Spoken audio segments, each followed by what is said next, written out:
You have officially summoned a Little Juju podcast.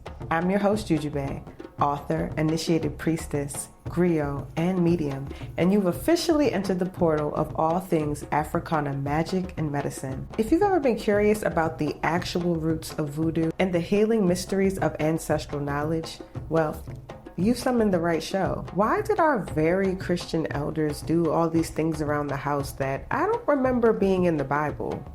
Was it just an old wives' tale, or is it rooted in something deeper, something more meaningful, like ritual? Join me as we uncover these truths and chat with some expert spiritualists all across the African diaspora. A new season of A Little Juju podcast is being conjured as we speak, and new episodes will be dropping soon with Spectre Vision Radio every Wednesday. Watch A Little Juju podcast on Spotify and listen wherever you get your podcasts. And remember, all you need is a little juju.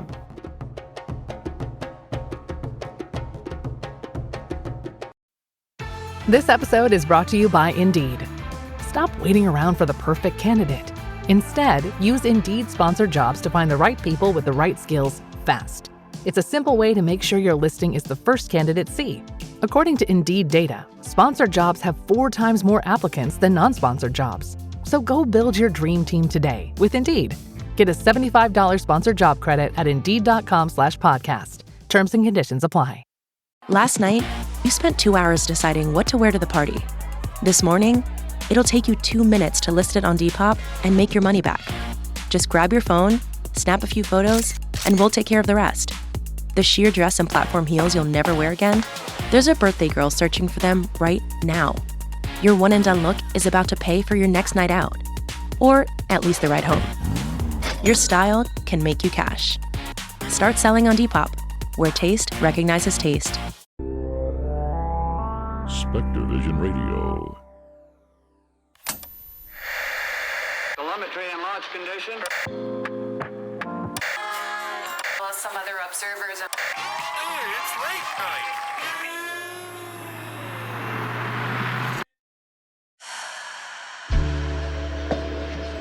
It's late night on the astral plane, where it's never too late. With your host, Ryan Singer.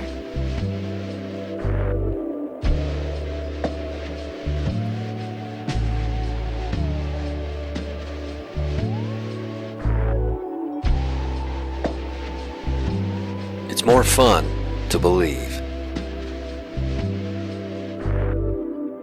Hey everybody, thank you for taking another voyage on Late Night on the Astral Plane with your buddy Ryan Singer. I'm super excited because I have a guest today that I don't know, even though, he has written a book entitled Psychic Dreaming. I don't know if this guy ever sleeps, considering all of the things that he does and has done. I'm talking with Loyd Auerbach, director of the the president of the board of directors at the Rhine Institute, a parapsychologist. You've been doing, practicing, or I guess, involved in parapsychology for 45 years, paranormal investigations for over 40 years. You've written over 8, you have 9 books? Nine books in the paranormal and 2 novels, 2 paranormal mystery novels. So you're double digits in the books, which is just bonkers to me. Also president of the Forever Family Foundation. We're going to touch on that a little bit as well, because it's a really, really cool thing. You're an instructor at the Rhine Education Center. For those who aren't hip to that, named after J.B. Rhine. I actually have the Enchanted Voyager right here. Cool. I haven't finished that yet, but the authorized biography of J.B. Rhine, considered by many to be one of, at least here in the United States, one of the, the pioneers of parapsychological research. I think that's fair to say, right? Oh yeah, absolutely. Yeah. Okay, definitely. Yeah. Okay, cool. Loyd, thank you for joining me. This is a real thrill to have you on the show. Thanks, Ryan. Appreciate it. Now, we've got other connections here that are just, excuse me if I use the word bonkers a bunch tonight. But, because you also for decades now have been doing entertainment, mentalism, psychic entertainment. And you used to run around with, or maybe you still do to some degree, because I know some of these old comedy dogs from the Bay Area from back in the day, and some of them are my idols as well. So I'm sure when you were running around, you probably saw them if they ever bounced back into town, like Robin Williams and Yeah. Bobcat Goldthwait, and some of these other really really great comedians. So you used to bounce around, right, and do actually perform at the clubs out in the Bay. Yeah, there were clubs here in the East Bay that I was performing at. I was performing in Westchester County at a couple clubs as well, because I was doing comedy magic after I got out of grad school, quite a bit. And I performed as Crazy Lloyd, crazy Crazy with a Lloyd. K, since Lloyd is with a one L, so I had to do it that way. I worked with a couple of other comedy magicians, one of whom was known as Tex Walker, the Wacko from Waco. Oh my God, what a beautiful We name. we had a good trio that were kind of performing at different places back then. Oh, that's really, really cool. And I think, a guy I've become friends with, we kind of briefly talked about this when we were emailing Dr. Gonzo. Um, he's actually in Mason City, Illinois now, Oh boy. where he Okay. grew up. There was a comedy club that opened right next to a restaurant he was running, that a good friend of mine, it's called Mason City Limits. Really fun comedy club it's really tiny, as you can imagine, in a town like Mason City, Illinois, which Hmm. I think maybe has 2,000 people on a good day. But Yeah, I used to anyway, see I used to see him at the Punchline in San Francisco. oh yeah, yeah. I mean, Yeah. I love listening to Gonzo's stories about, oh, because he used to open for Huey Lewis in the news. Hmm.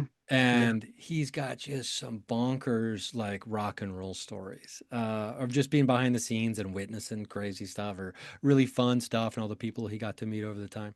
But he's also a huge baseball fan, which, I also am a huge baseball fan now that it's finally started and the winter is over. Hmm. Uh, but you've got a crazy story for me, or a fun story, right? About a PK psychokinetic spoon bending party. Yeah, Uh, yeah. Yeah. The guy who started the spoon bending parties back in the late 70s, Jack Houck, was an aerospace engineer of all things. oh wow. And when I was in grad school, he came up from Southern California and ran a bunch of things for us at John F. Kennedy University for the graduate program in parapsychology, and then continued after I was gone for a couple of years, and then came back to work there. And I learned how to run these from him and from other folks, and realized that my performing background kind of helped because you want to get people jazzed up. In fact, the one spoon bending thing that I've tried, somebody had me do during the pandemic, wanted me to do a virtual one. Yeah, you need group energy, and they didn't have a sense of humor, and that doesn't work. Those are two big problems. Really, really big problems. Yeah. So the one we had one here in the East Bay. I had my normal about 30 people there. And one of my students, because I was teaching locally at this one school, which is where we actually did the party. And it's a party in name only in many respects. But he asked if he could bring a friend, and he brought a friend of his who turned out to be a stand-up comic. So and he asked about that. I said, yeah, I definitely want that because it is about as goofy as you can get by yelling at spoons to bend, spoons and forks. So, and you want to have, a lot of people moving around and stuff like that. So we people are bending stuff, and some of the bending is not PK, some of it's not psychokinetic, but then you end up with people just things just flopping over. I tend to buy really cheap spoons because I don't want to spend a lot of money on them. And actually, most cheap spoons will break if you try to bend them too fast. Oh, really? Yeah, yeah. So especially if you go to the dollar stores, things like that, they're gonna snap. So that's not what was happening. These spoons were actually bending. Some people broke them. That was their strength. Others just flopped over. So we finish up. Everybody's bent stuff just about. And the comic, she says, "Hey, does anybody ever try to unbend?" And there's like silence for a minute. And That's I a really said, good question, let's though. go for it. And she was handed spoon after spoon with everybody yelling unbend. And she's taking these spoons, and some of them are tied into spirals. She's straightening them out just very quickly. It was the most bizarre thing I've ever seen. And once they're bent, I mean, even if you use a shock to bend it fast, which can happen, unbending it should have snapped that spoon, every single one of them. Oh, wow. Is So it this really, and it was very funny. I mean, the whole thing, we were just laughing away. So part of the whole idea of doing psychokinesis is getting out of your own way, getting out of your head. And more fun, the more fun you can have, the more goofy you get, the better people do.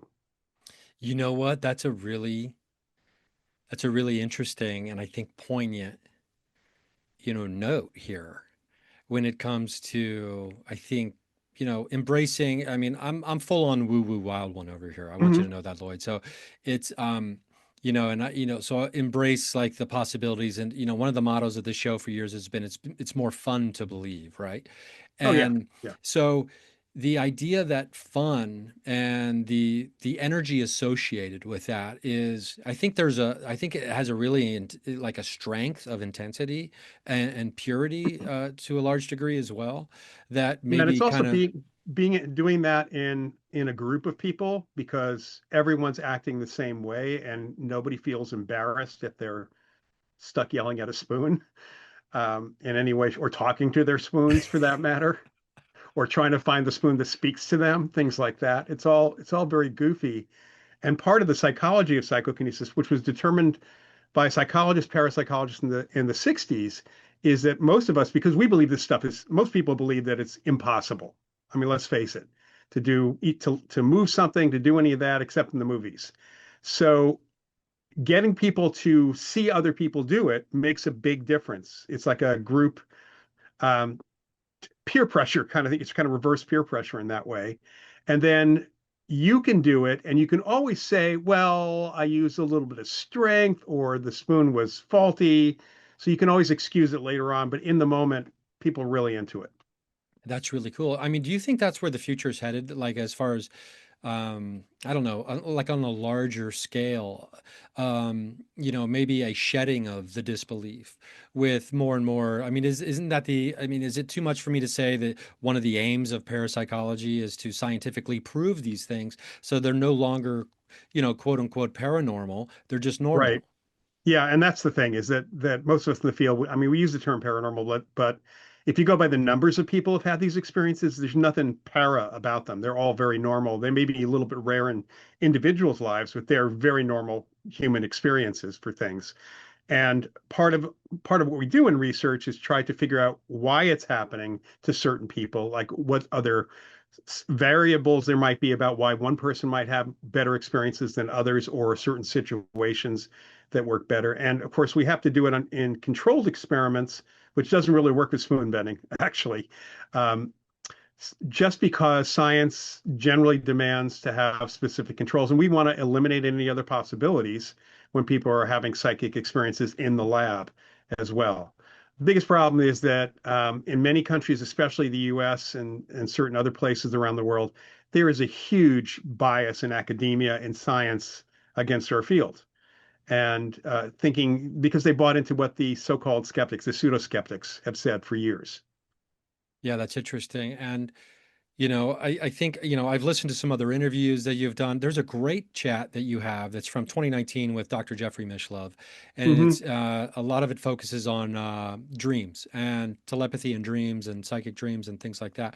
I highly recommend people watching this show go and find some of these other shows. You did another interview that was, I think, a lot more recent on Ghost City Tours podcast, which is also a very good chat and very enlightening. And in that conversation, you were talking about how, like, been using the word paranormal for a long time.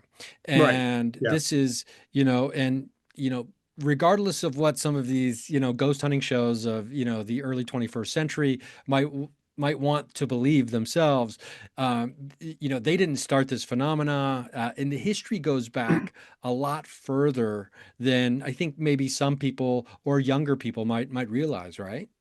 Yeah, it really goes back officially to 1882 with the start of the Society for Psychical Research in England, which is still very active, actually.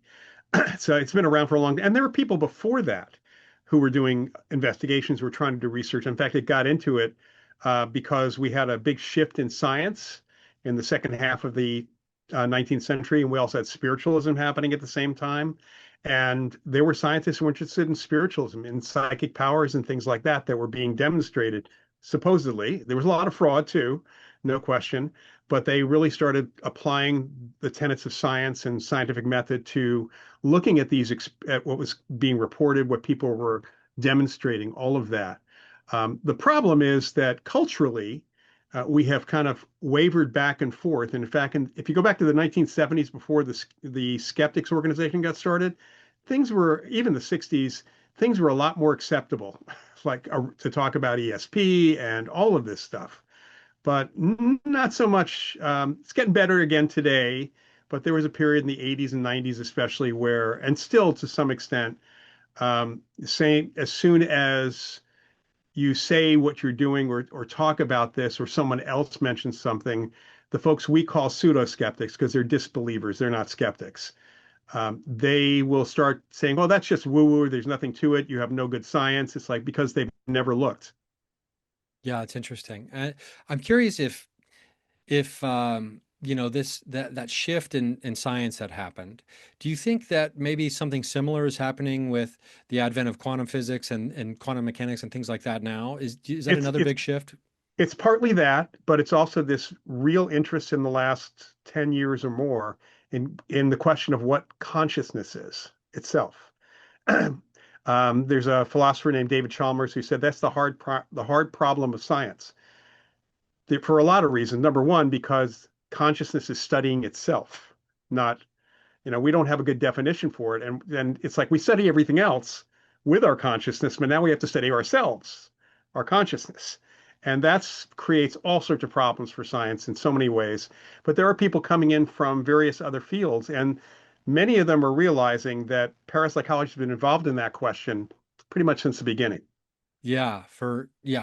I mean, it is. I mean, I like to tell people thinking about consciousness blows my mind. Because it's like it's just the problem inside of itself. I, I'm trying to read this book right now. It's called The Idea of the World by Bernardo Kastrup, and he's an Hmm. idealist. And Right. and I would consider myself, an uneducated idealist when it comes to the scientific side of things, right?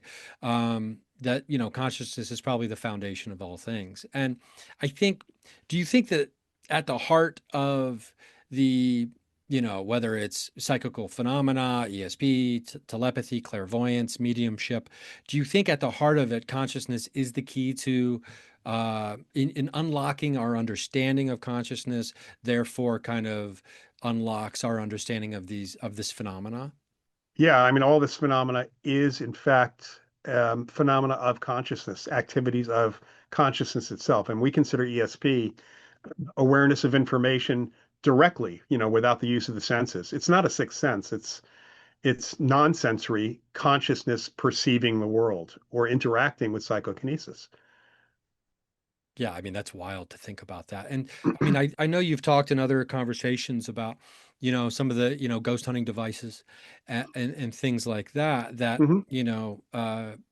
I don't want to, jumble your words. Tell me your thoughts on, some of these ghost hunting devices.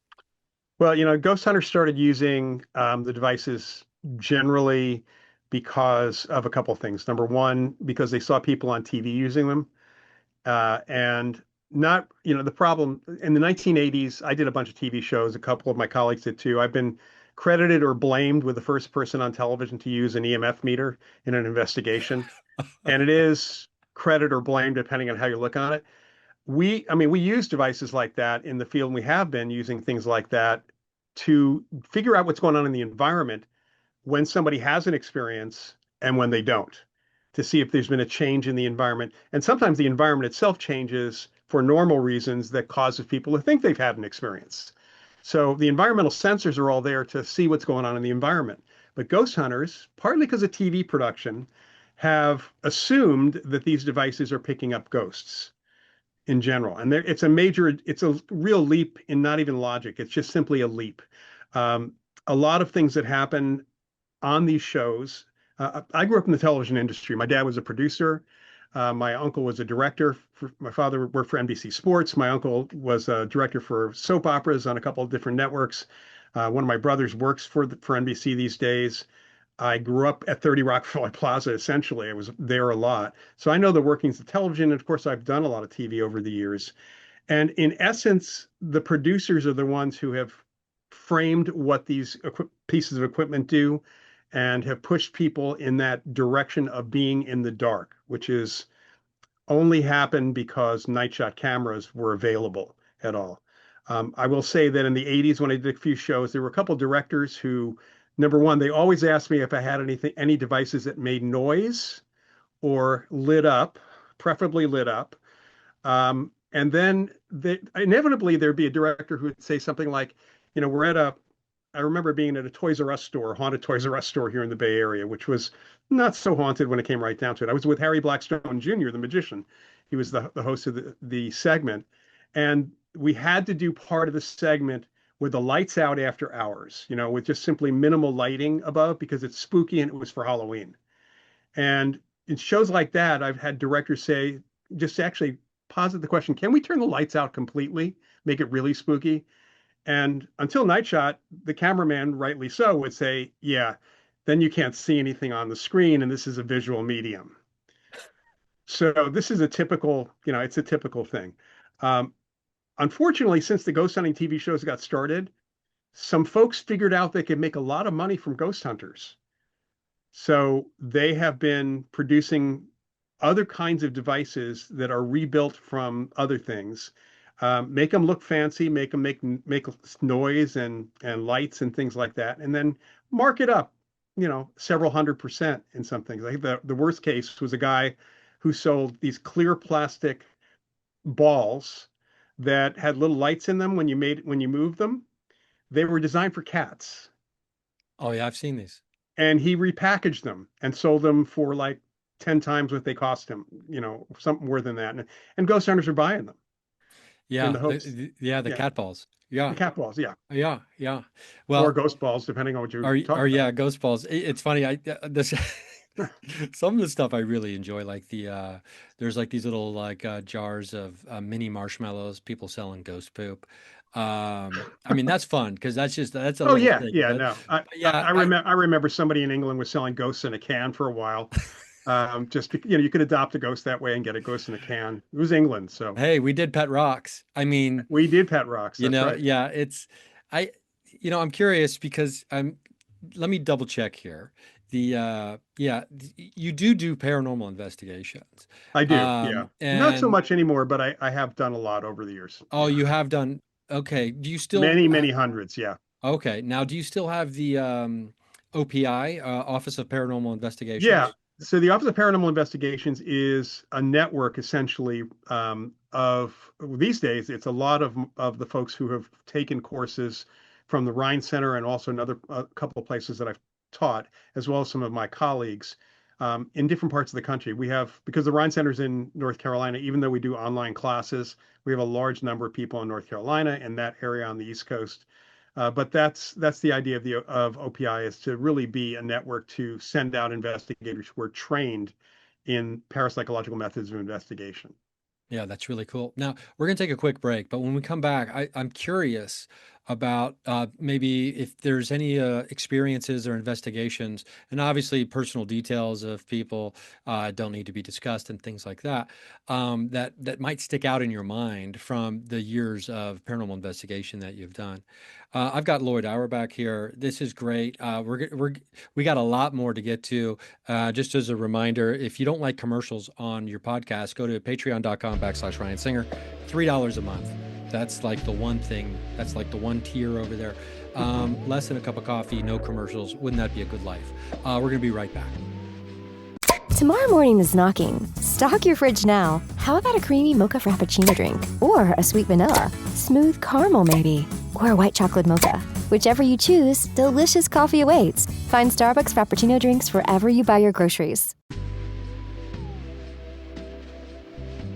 Okay, we're back. Now, I'm excited to hear potentially, I haven't cleared this with you, Right. if there's any, standout experiences from, the hundreds of paranormal investigations that you did over the year. Because, from my, limited ability to investigate here, it does look like there's an extensive, to a certain degree, vetting process of, seeing if you're going to even have people go out there or if you're going to go out there. And there's some stipulations and there's some agreements that need to be made in advance. So it's not like some random person walks up off the street and be like, I saw a ghost, and you're like, let's get the team together and pop over there, right? Right. No, or phone calls or emails or anything like that. No, we have some questions, and actually, I've had to turn down people have inquired with me about via email and given a little bit of information. Usually, oddly enough, a lot of people don't tell me where in the world they are in that first email, and they always ask, "Can you come out right away?" It's like, to where? Um, we one of the things we make sure of in the field is number one that the experience was relatively recent. I have had people come to me and say, "Hey, I saw this ghost," and they give a great description, and it sounds like a great case. When did that happen? 5 years ago. Okay, has the ghost appeared since then? Well, no. It's like, call me when the ghost appears again. Yeah. It has to be not necessarily frequent, but it has to happen recently, currently. Some activity has to be shown to be there. Otherwise, it technically is a cold case at that point with no physical evidence at all. Yeah. We do have to vet the story. Got to have a ghost story. If there's not a ghost story, whether it's a haunting, an apparition, conscious or something like that, or a poltergeist case with physical stuff happening, we have to have a ghost story to investigate. And over the years, I've had to turn down cases for that reason or put them off. For public places, you often typically do have enough witnesses. Usually it's the people who are working at the location that are really good to talk to. And I am amazed at how many ghost hunting groups I've talked to that go to these tourist traps now that actually had real activity, but they don't talk to the people they should be talking to, like the maintenance and security guys, because those are the people who are there alone, who know what's going on, and they've had the experiences. So, I have had, I'm happy to talk about a number of cases. I give you a quick summary of this one case that started me into the believer section rather than the curious as to what's going on section when it comes to apparitions, to people after death, consciousness Oh, I love this. after death. So this is a case that we had come in when we had our graduate parapsychology program, late 84, early 85. It was a family of three, this couple and their 12-year-old son. They had moved into a house that they bought in an estate sale. It was a house built here in the Bay Area in 1917. The woman who previously owned it had passed away in the hospital of cancer, mind you, but she had been born in that house and lived there her entire life. And it had been empty for almost a year and a half. They buy the house, they buy some of the antique furniture that's in the house. So they got a lot in that actual sale. And when they moved in, the woman who was there who called me told me that she, her mother, and her husband and her son, as she found out the day she called, all were seeing this woman's ghost walking through the living room, often waving at them and then disappearing.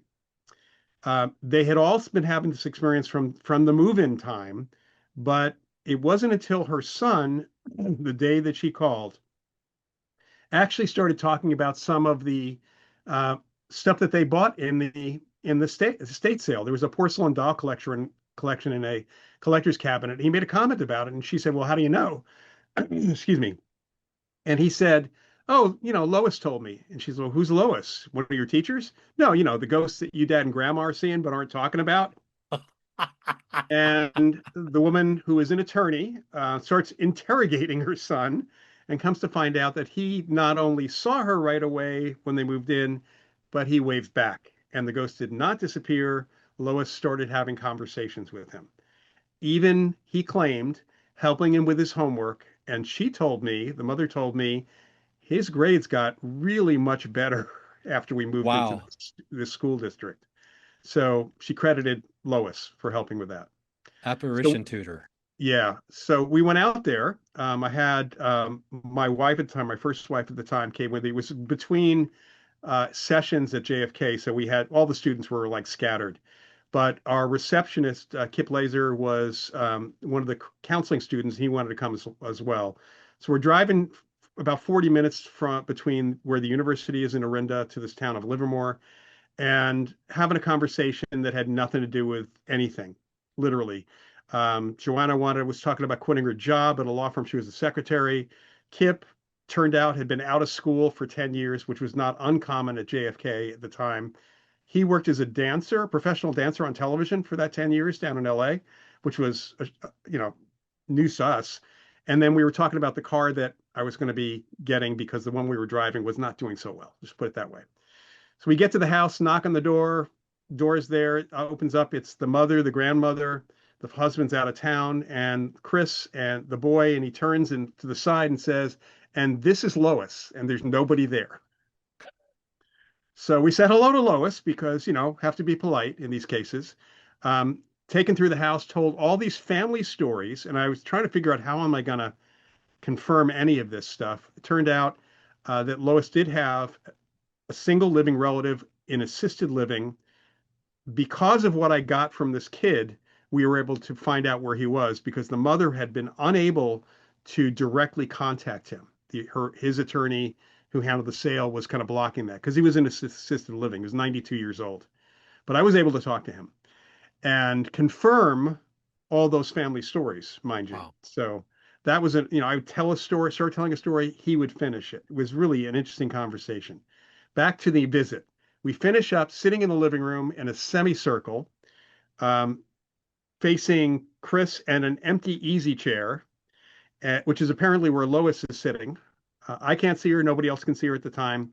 He's translating and looking over at the chair and asks all sorts of questions. I asked all sorts of questions. Lois, why are you here? What happened when you died in the hospital? Just one thing right after another.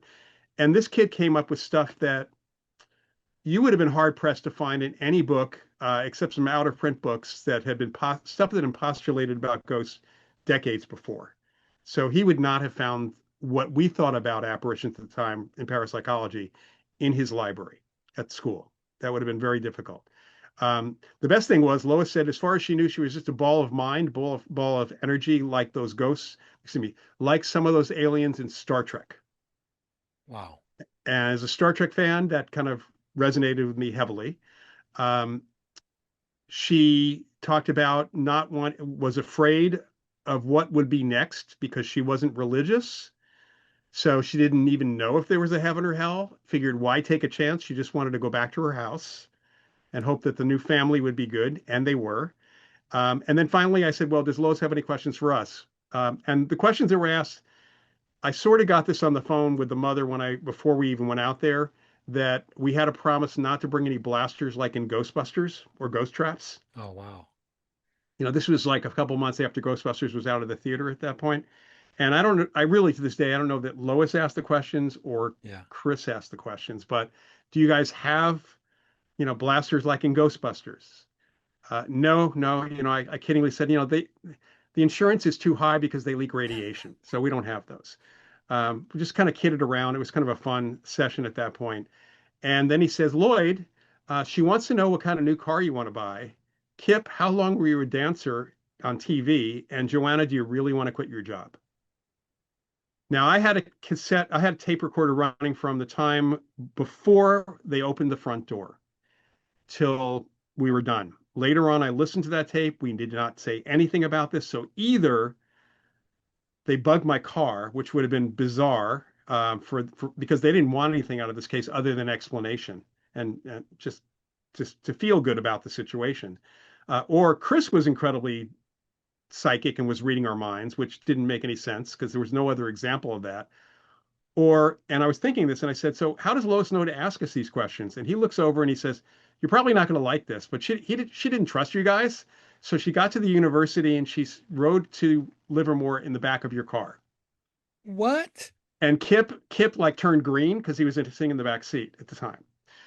So that was my first real encounter or situation where I felt there just isn't a good experience or explanation for this, especially after talking to her relative about this.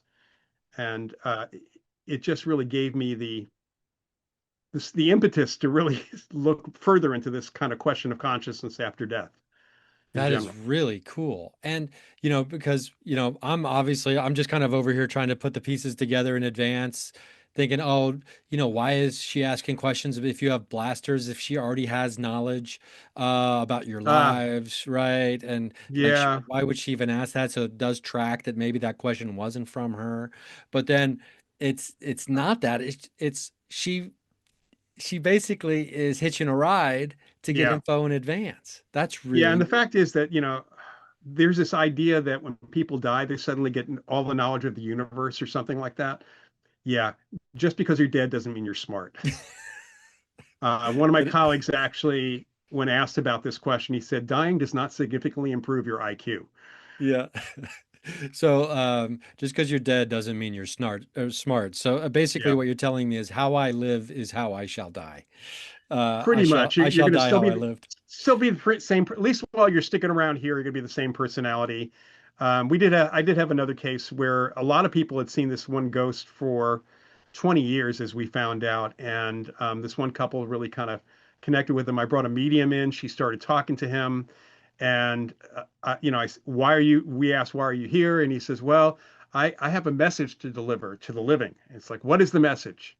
And it was like the most bizarre thing. The medium starts laughing. I said, "What's so funny?" He said he will get back to us on that. Nobody had ever asked him that question. So yeah, you keep your sense of humor too, apparently, after you die. I love that. I've already got plans for, what I'll do Oh, me too. to Yeah. friends. Now, let me ask you this. I know there's like great precedent set for this kind of this activity. Now, are you going to like write down certain things in envelopes so people know can like go and double check for sure that it is you? Like you'll give like certain clues. Are you just going to Yeah, be kind of a so code kind of Yeah, thing. yeah. I might. I over the years, I found, especially working with mediums and many of the mediums for the Forever Family Foundation, it's really interesting. All you need is somebody who knows the person who's died really well, and it's not about the facts that you think that people can research, because those things can be researched.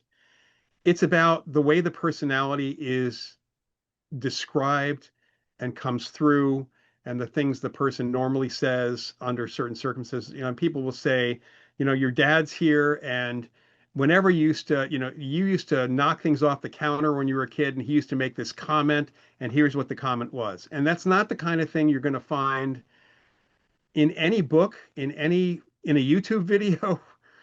Generally, I mean, maybe going forward may have that problem with too much being shared with people, but it's those little things that just don't fit from social media or other things that really give a sense that they are talking to that person.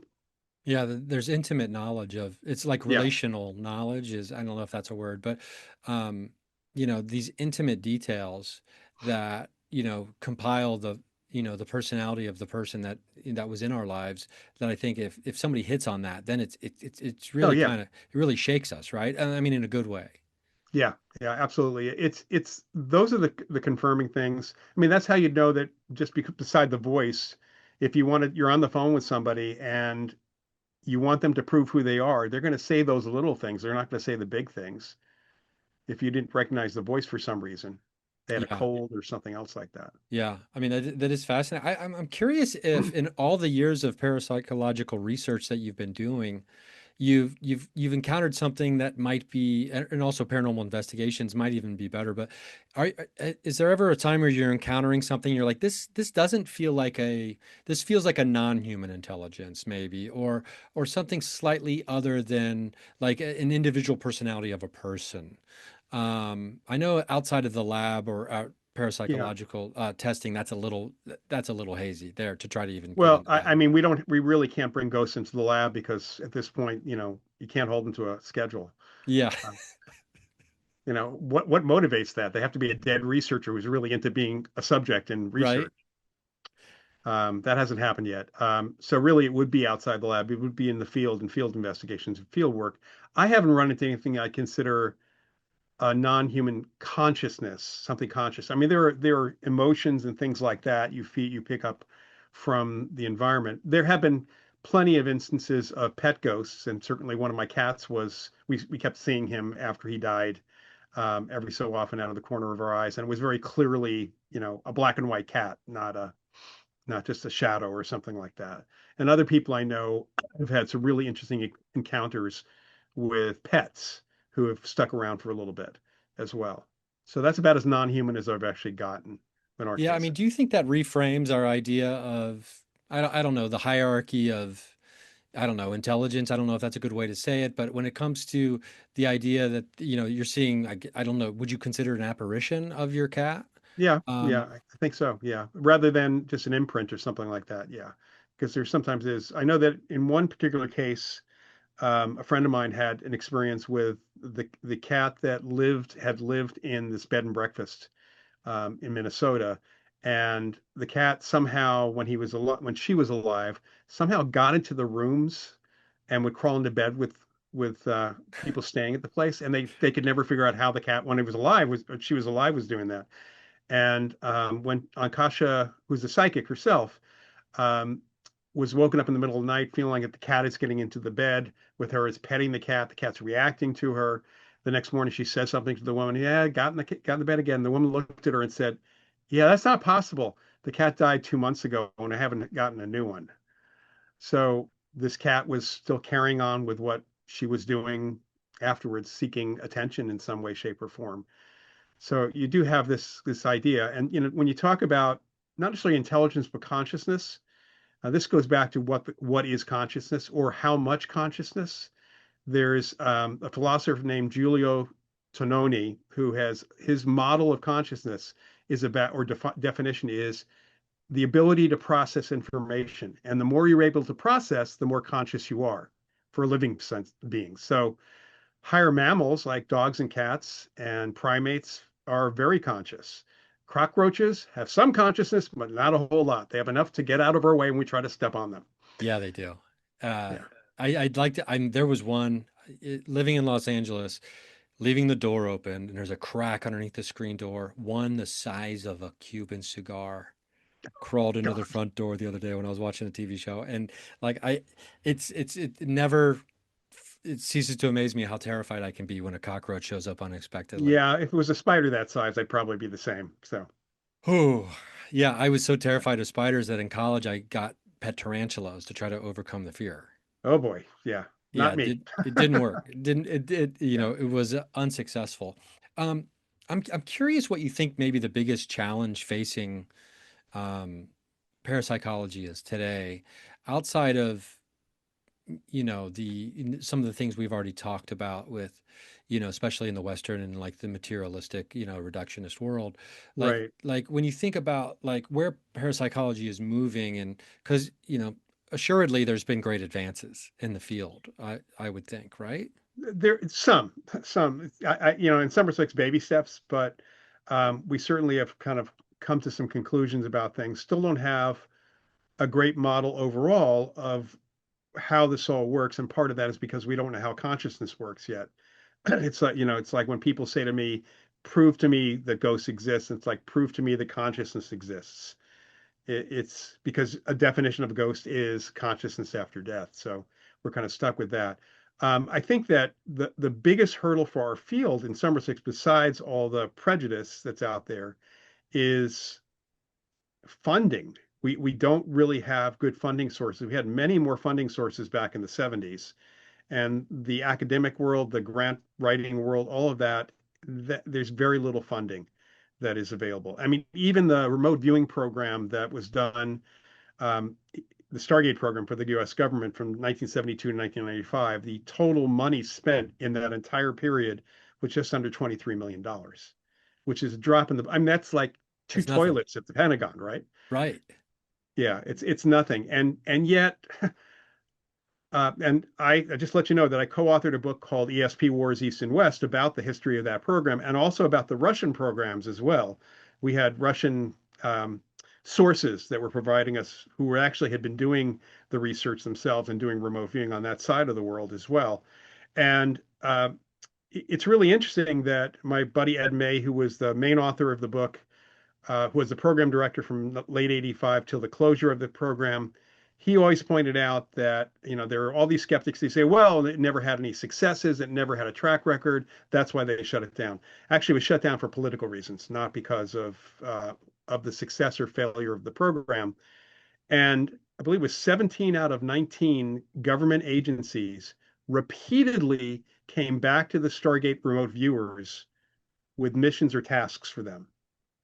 Now, 17 out of 19 repeatedly coming back, that is not an unsuccessful program or an unsuccessful remote viewing program. So they were providing intelligence and information that was actually usable. Otherwise, why in the world would those agencies have come back to them that many times? Yeah, I mean, it's, fool me once, shame on me, fool me twice. It's like they Yeah. keep coming back. And I definitely have to check out this book. Say the name of it again, East versus It's West. ESP Wars, East and West. East and West. We'll definitely have to link to that. It's been so long, I don't even remember now, but the Mind Race, I believe, did that reference the Russian or It like some did, of that yeah. stuff? There was, the first book that talked about the Russian programs was Psychic Discoveries Behind the Iron Curtain back in 1970. A couple of journalists went over there with some scientists to sit in. And one of the things that we found out from the Russians was, there was some real stuff going on, but the Russians were touting all these devices, psychotronics, they called them, like psychic energy generators and weaponry and other stuff that they had created. And all of that was a boondoggle. It wasn't real, but it wasn't so much directed at us, according to a couple of our Russian military sources who were involved in those programs. It was directed at the Kremlin, because if they didn't show or say that they had some success, not only would the lab be shut down, but somebody could end up in a gulag. Oh, wow. So that was what was going on when the Soviet Union was still there. So in some respects, they did do remote viewing. They did have somebody who could do psychokinesis and studied some other stuff, but they also found out some other really interesting explanations for some of that was not necessarily psychic. But as one of the Boris Ratnikov, who's one of our sources, also mentioned, I think it was him, he had mentioned this, but there was a scientist who worked at one of the labs, and there were 50 labs at one point. They were spending billions of dollars, rubles, on psychic research. And one of the labs, the lead scientist would sometimes be in the front, and somebody would show up with a device. This will capture psychic energy. And they would very seriously talk to them about that and say, well, thank you so much for contributing that to us. We will study this. We will see how we can work with it. And then the person would leave. And then that scientist would open up a storeroom and just toss it in the storeroom, and never touch it again. They would never touch it again. Wow. It's like, seemingly same problems, different part of the world, as far as like, the never ending search to keep funding going. Yeah. And Yeah. I guess, I mean, it leads to the question of like, when it comes to, studying, psychical phenomena, is it better not in the hands of like the military industrial complex per se? Or, I guess, that's just kind of where it ends up going when it goes to the government, I suppose, at least that the ones that are like the sexy stories that we hear about. Right. Right. Yeah. I think that there's something to be said about joining that, going in that direction. Uh, I will say that for the researchers who were involved in the remote viewing programs, they were still able, all of that funding for the government stuff allowed them also to do more public research. So in the field of parapsychology, we knew that all those researchers were doing remote viewing research. We knew the kinds of tasks that they were doing, all of that. We did not know that they had reviewers who were doing classified work. That's the targets themselves were classified, not so much the activity that they were doing. So it really depends, I think, on what agreements are made and what can actually be done publicly versus, gathering intelligence in general. Yeah. And, and then also, sifting through all the boondoggles and like the hoaxes and fakes. When we come back, I do want to talk about, real versus fake. Like when it comes to psychics, Sure. mediums and things like that. So we're going to get into that, especially in the way that's portrayed in the media, because you said something really interesting to me that you were talking about in, like, I think it was in comedies and movies. or things sometimes are a more accurate portrayal of something. Yeah. So I think that could be pretty fun. And then maybe we'll close off with like, hey, where do we see the, you know, where do we see it going in the future, especially in the age of the ever slow trickle of disclosure and things like that are happening? Because parapsychology, I believe, is at the heart of many of this, of everything that's kind of happening right now, in many ways. But we're going to be right back after this last short break. So stick with us. Springfest is heating up at Lowe's, and for a limited time, we have the extra big deals you need to impress guests. Get your outdoor space ready and save $50 on a select Cobalt 24-volt blower kit, now $79. Plus, save $80 on a Charbroil Performance 4-burner grill, now $199. It's springtime, and our best lineup is here at Lowe's. Valid through 4/13, while supplies last. Selection varies by location. It's the Paradise Podcast. I am your host, Ryan Michelle Bethay, with my husband, Sterling. What's up? Join us here on Hulu and Hulu on Disney Plus, where we'll discuss each episode with the cast and crew of Paradise. I'll be getting all the secrets from Dan Fogelman, James Marsden, Shailene Woodley, Julianne Nicholson, and Sterling Kelby Brown. Woo! Paradise, the official podcast, is now streaming. And stream Paradise on Hulu and Hulu on Disney Plus. Okay, back.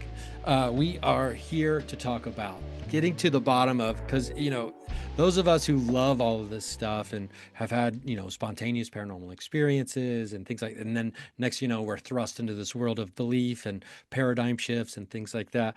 There's such a trickster energy, which is a popular thing with George Hansen's book. We love that energy. To me, it's, it's just the comedy energy as well, which, the Bigfoot world is turned upside down right now with apparently this new documentary that's going to come out that a friend of mine, he did see it at the South by Southwest Film Festival and said it was devastating. So we're talking, that's like a 60-year plus trickster energy of a hoax potentially.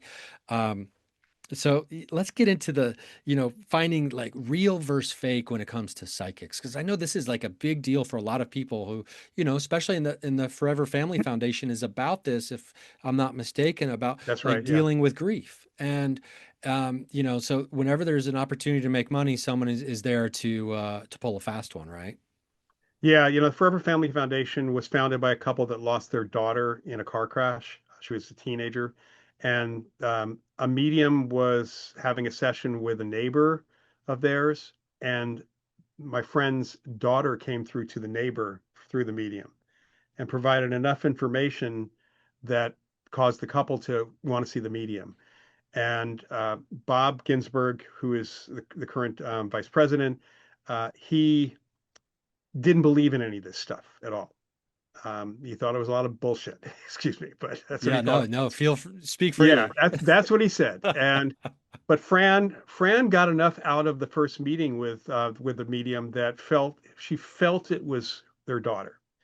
And then Bob was looking very carefully into it, started looking at the research that was going on with mediumship, but then getting all this really personable and personality related information about their daughter and some things that no one else knew of her growing up and things like that. It slowly but surely convinced them. And the thing that happened was they both got an immense grief relief from working with the medium. So it was a positive experience for them. Because through the medium, they got in touch with other couples that had similar things where they lost a kid. And they decided to talk to some researchers, created a certification program, which is basically a research experiment. And it's very well controlled. Only about 10% of the mediums or people who call themselves mediums actually pass that. They also have to go through a vetting process to make sure they're not, evil mediums, because you can misuse these abilities too, right? Yeah. So the foundation runs several grief retreats every year with the mediums and a grief counselor, and talking about the science in general. It's an all-volunteer organization. None of the mediums get paid for doing this. I mean, they get notoriety, of course. They're certified. That helps their business. There's no question about that. But they all have to volunteer for us every year, and some of them volunteer sometimes way too much, I think, because we want to give everybody a chance. And it's really incredible at these grief retreats seeing the difference between when people come on a Friday evening and when they leave on a Sunday evening. It's night and day for most people. And it's not just because of readings they got. It's just the whole process that we go through with them. But testing them is important because mediumship's a little tougher. This kind of mediumship, like giving information, is a little tougher kind of a situation than a psychic who does a reading for you, especially a psychic who just tells you about yourself, kind of gives you personality vibes, things like that. It's still possible to convince someone that the person is psychic or is speaking to a dead person, whether it's through research or just simply observation. I mean, there's something called cold reading, which is what the skeptics always say all mediumship readings are. But if they actually analyze them, they'd find that at least some of that's not. At least some of it's not generalization. There's some very specific things that are going through that. And that's the thing. You need specifics. You need someone to actually give you specifics. And one of the mediums I work with locally, who's not a certified medium yet, but I've tested her enough. She went to see a well-known medium who's not one of the foundation's mediums, by the way. She's got a name, and she was with a friend of hers. And earlier that day, she was helping her friend redo her Facebook page. And this medium that night comes to the friend and starts doing a reading of the friend. And pretty much everything he says is from that Facebook page that day. So it's pretty clear that this guy is either psychic enough to just focus on the Facebook stuff or actually checked out that information. So there's a few things you need to look at before you even consider. I mean, to determine if somebody's a fake or not, always think about, is the practitioner providing you with something useful or is it just entertainment? And if you're just going to see a psychic because it's entertainment, doesn't matter if they're fake or real, it should be entertaining. That's the key right there. If you're looking for practical advice or something about what's going on in your life, you need to get practical information back. So I've talked to several people who've been to psychics, not so much mediums, because that's not why you see a medium, but to psychics who told them everything about themselves. The psychic was incredible. They knew about, me. They knew about my boyfriend. They told me all this stuff. And I said, why did you go see the psychic? Well, I got this situation at work. I'm trying to get clarity on that. Did that come up in conversation and at all in the reading? Well, no, but she's really psychic. It's like, then it's not worth it. This is not a good, yeah, maybe that was a real psychic, but so what? Yeah. There's a big so what here. And with mediums, you have to get a feel for not just facts and figures. You want specifics, but the specifics should not be stuff somebody could do, get from your website or social media or things like that. It should be from the heart in some respect. You should feel like that's coming right from them. There are tons of books in the, I'm a mentalist as well. I'm been heavily involved in that world for a long time, and partly because it gives me insight into working with psychics and mediums. And I've exposed a few phony psychics over the years, and there have been some that I've very clearly, it didn't matter to me if they really were psychic or not. They were just really awful people, some of whom have been well known on television over the years too. So it really comes down to, are you getting something out of it? Is it worth the money you're paying? Number one, that's important. But are they giving you specifics? Are they telling you things you might have known and you can confirm, but are they telling you those things with the purpose that you went there for? Was that happening for that? In the psychic entertainment world, there are guys who are incredible readers. They are not psychic at all, but they can run rings around some psychics I know in providing practical, good information through observation. And that's more valuable in some respects than anything else. Yeah. And let's just for people listening who might not be familiar, can you lay out what being a mentalist is? Yeah. So a mentalist is someone who, it doesn't matter, there are many ways to present yourself, but we do things that seem psychic or paranormal.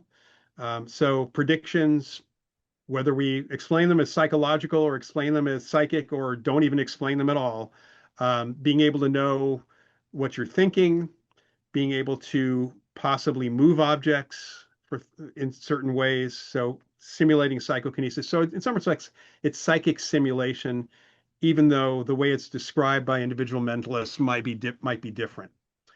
Might be using I'm using only psychological tricks, or I'm doing this, which may not even be true. So we have a lot of just so you know, we have mentalism is its own thing away from magic, although there's been a bit of spillover over the last 20 years or so. A lot of magicians wanting to do mentalism, including in their magic acts. It's its own thing, and we have our own literature, and we have stuff that magicians don't do, and it's not hard for mentalists to fool a lot of magicians. Oh, okay. I mean, it's really fascinating to me because I do think, you know, I think that's a great point that you bring up. It's like, well, what are you doing this for? What are you going for? Is it for entertainment, or is it, for something like deeply personal that Mhm. that you need? And because to me, there definitely is a place for entertainment here in this Oh yeah, world. yeah. And the greatest stories and some of the oldest stories, they have these themes in them, these magical themes, paranormal themes, supernatural, mystical themes, and it's no accident. And I think it's because at the end of the day, the human creature, stories combine us, or create community for Hmm. us, right? And also we are fascinated by this stuff, and for good reason. And that's what I think. There must have been an interest when you were young to go into the world of parapsychology, because to me it's the world of ambiguity, and not everybody can handle a life No, of you're right. ambiguity. You're right. Yeah, no, I can say that I'm okay if I don't have an answer to something. It's a kind of the search. It's a mystery without an answer yet, but I think it's a pretty cool mystery. And yeah, I've been interested in this subject and psychic abilities and ghostly things since I was very, very small and stuck in front of a TV set. Probably, I think I was told that I had a TV set in my room when I was 2 because my dad worked for NBC and the RCA Family Store. He got it really cheap. But I remember very clearly 2 television shows that I watched as a preschooler and then continued to watch because they kept being rerun. One was One Step Beyond, which you can find episodes of on many of the free streaming services. And that was like the Twilight Zone, but based in real reported experiences from various research organizations around the world. And it actually predated the Twilight Zone by a year. And it was in reruns for many, many years in the New York area where I grew up. So I got really interested in that. And because I was reading comic books and interested in mythology, superheroes have psychic powers, right? And into science fiction. The other show was a show called Topper, which was replayed again. It was in reruns by the time I was old enough to watch television, but it was based on an old book, which I always tell people the book is out there. You can get it, in Kindle or whatever. It's a book called Topper by Thorne Smith, and it's about this guy who gets a house and it inherits these ghosts, and he's the only one who can see them, and hijinks gonna happen. In the TV show, which is different than the movie, and there, oddly enough, Cary Grant played a ghost in the movie Topper, Oh, wow. which is public domain, so you can find that on YouTube. In the show, it was this couple that had their banker, who they were friends with, ended up getting their house after they died in an avalanche skiing. And the Saint Bernard with the brandy cask also died, and that dog is also a ghost in the house. So they came back to the house because Cosmo Topper bought their house he kind of inherited it from them, and he was the only one who could see them. And the fun thing about this for me as a little kid was very different than Casper the Friendly Ghost. These are friendly ghosts. Yeah, granted, they play a lot of pranks on people and they drank a lot. That was one thing that was interesting. Always changed their clothes. It brings up questions of where do ghosts get their clothes from? Yeah. So all of those things are done, and the effects are so much better than a lot of special effects I see today, which is bizarre when you think about it. But this got me really interested in this stuff. And then when Dark Shadows was on in the 1960s, which was a supernatural soap opera with a vampire and a werewolf and ghosts and all parallel universes. Give me that now. You can find it on streaming. It's definitely there. They got into parallel universes and the whole bit, but that's the first time I heard the word parapsychology. I had read it in the Superman comic, but I heard it on the show, and it sent me to the library to look up books that were folklore books on vampires and werewolves and stuff like that. But the Dewey Decimal System places those books right next to the science books on parapsychology, and that's when I discovered J.B. Rhine and all the science, and that set my path for me. Wow. That's really, really cool. And I can't believe I just noticed the Stay Puft Marshmallow Man behind you on the bookshelf as you told me that. Well, and I got a proton pack hanging from a door over here on. Oh, that's amazing. Yeah. Oh, Peter Venkman, indeed, my friend. This has been a really fun chat. I really appreciate you taking the time out of what can only be the sleepless schedule that, I don't know how you do all these things, but we're glad that you do. And I implore people to check out the Forever Family Foundation. You'll be on do you have events coming up, or is it just the one in October? So there are a couple of grief retreats that are happening still for the rest of the throughout the year, but we do have a big event happening in October 23rd through 25th at the Hotel Burbank in beautiful downtown Burbank.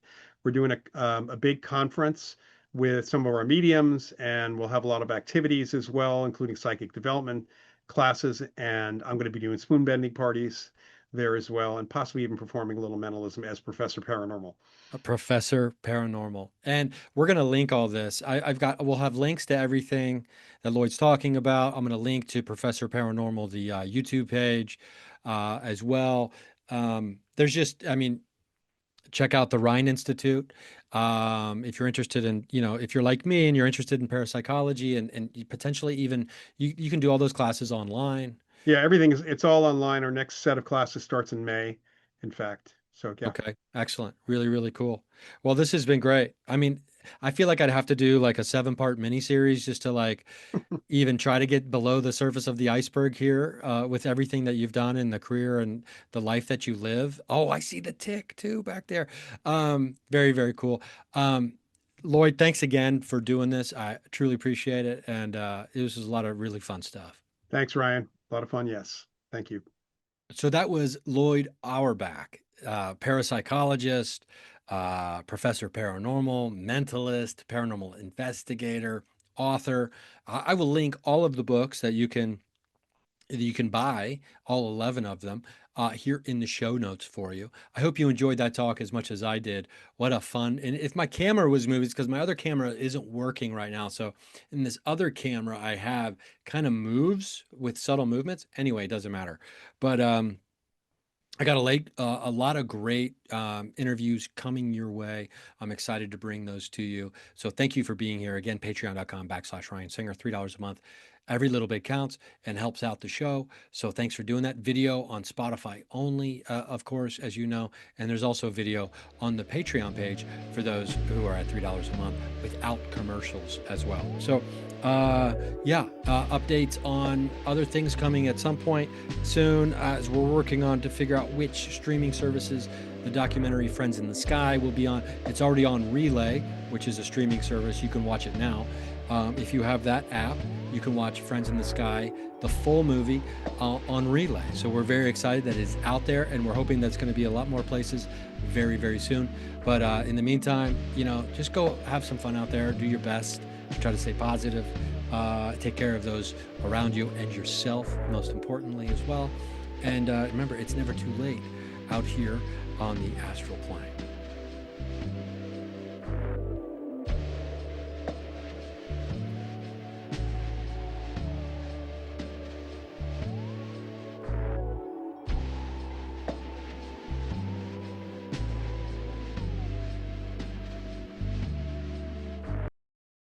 Now receiving frequency transmission.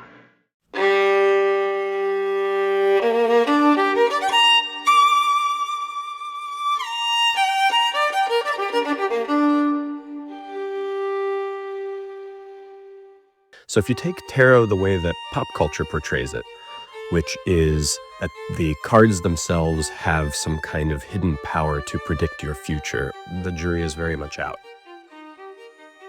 However, if I were to do my own tarot and have such a connection with my own subconscious that when I see these symbols, I could apply any meaning to it. And I basically use it as a way to explore my unconscious and subconscious mind. There's a lot of things that you don't know that you know that are buried deep inside of you through things like meditation and therapy and all of that. You get these epiphanies that bring it out. And I think that symbols are another method to do that, these kinds of internal excavations. And so it actually doesn't require a belief in the supernatural, although it totally helps.